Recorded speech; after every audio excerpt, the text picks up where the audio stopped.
আসসালামু আলাইকুম ওয়া রাহমাতুল্লাহি ওয়া বারাকাতুহু। প্রিয় ময়মনসিংহবাসী, আপনারা অবগত আছেন ময়মনসিংহের দক্ষিণ ফুলবাড়িয়া থানা ঐতিহ্যবাহী নাঙ্গলসমুল গ্রাম যুব সমাজের উদ্যোগে বিশাল ইসলামী ওয়াজ মাহফিলের আয়োজন করা হয়েছিল। উক্ত মাহফিলে সভাপতি হিসাবে আসন গ্রহণ করেছিলেন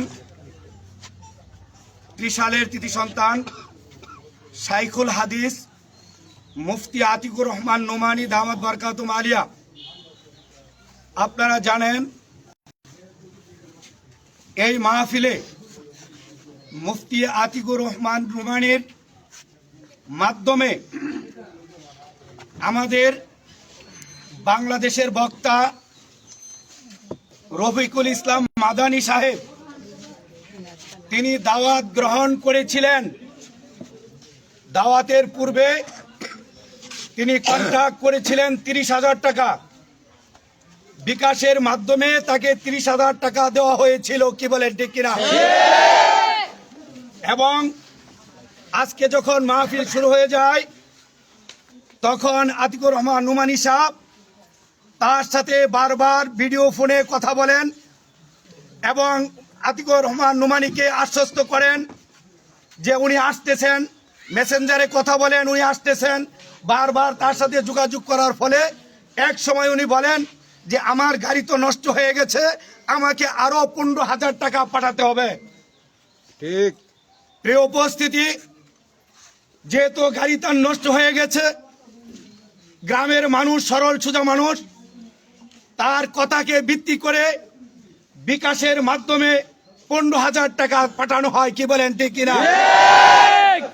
কিন্তু টাকা পাঠানোর পরে সে আশ্বস্ত করে যে আমি 20 মিনিটের ভিতরে মাহফিলে চলে আসব।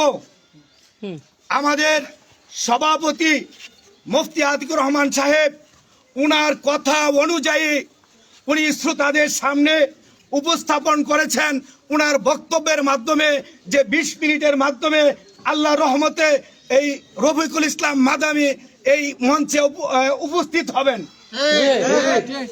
এই কথার পরিপ্রেক্ষিতে আপনার দেখা যায় 20 মিনিট চলে যায়, আতিকুর রহমান নোমানী সাহেব বয়ান করতে থাকে। এক সময় আসরের নামাজের সময় হয়ে যায়, তারপরেও সে আসে নাই। আমি নিজেও তাকে বহুবার ফোন করেছি, ফোন বন্ধ দেখেছি, ফোন সে ধরে নাই, ফোনটা বন্ধ দেখেছি। উপস্থিতি এই রফিকুল ইসলাম মাদানীকে না আসাকে কেন্দ্র করে এই ত্রিশাল ফুলবাড়িয়া নাঙ্গলসমুল গ্রামে একটা বিকট বিশৃঙ্খলা সৃষ্টি হয়েছে, মারামারির দ্বার প্রান্তে উপনীত হয়েছে। কি বলেন ঠিক?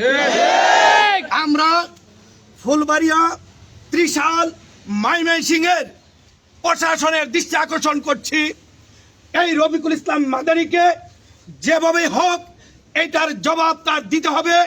কেন সে মানুষের সম্মুখে মানুষ উলামায়ে কেরামকে, হক্কানি উলামায়ে কেরামকে কেন সে বেইজ্জতি করে, এটার জবাব তাকে দিতে হবে।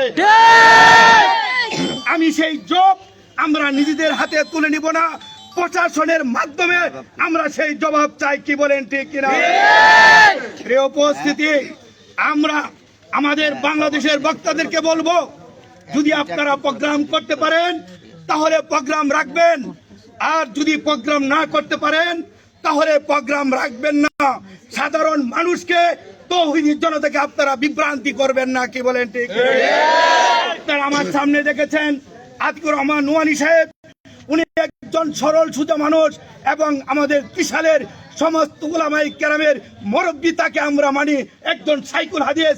আজকে এই বক্তার কারণে, রফিকুল ইসলাম মাদানীর কারণে আজকে আমার ভাই হক্কানি আলেম আজকে বেইজ্জত হবে জনসাধারণ মানুষের কাছে।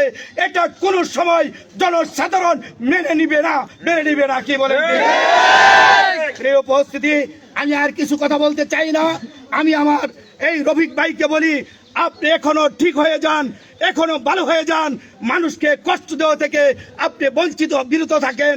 না হইলে এই জনগণ ত্রিশাল বৃহত্তর ময়মনসিংহ এবং গোটা বাংলাদেশের মানুষ আপনাকে বক্তা থেকে বয়কট করবে। কি বলেন ঠিক? আমরা ইতিমধ্যে রফিকুল ইসলাম মাদারীকে এই বক্তার মঞ্চ থেকে বয়কট করলাম। কি বলেন ঠিক? আমরা রফিকুল ইসলাম মাদারীর বয়কট চাই, বয়কট চাই। আসসালামু আলাইকুম ওয়া রাহমাতুল্লাহি ওয়া বারাকাতুহু। ধন্যবাদ সকলকে।